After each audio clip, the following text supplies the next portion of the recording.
Good day, everyone. Today I will show the 20 American English words and what they called in British English. By the way, my name is Jovan Mischala.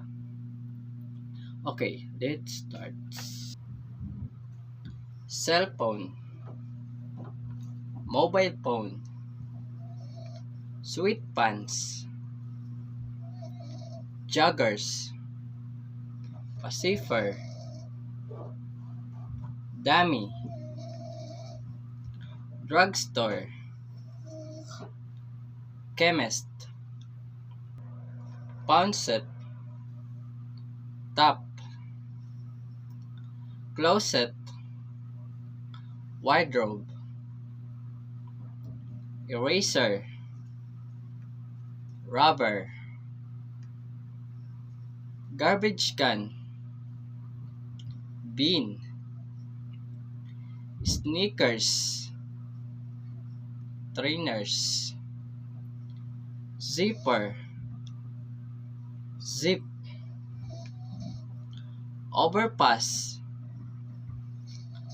overfly, trash, rubbish, candy, sweets, highway, motorway, check, bill, popsicle, ice lolly, stroller, pro,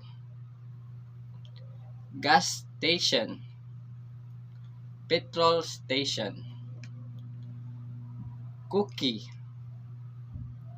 biscuit, apartment, flat. That's all. Thank you.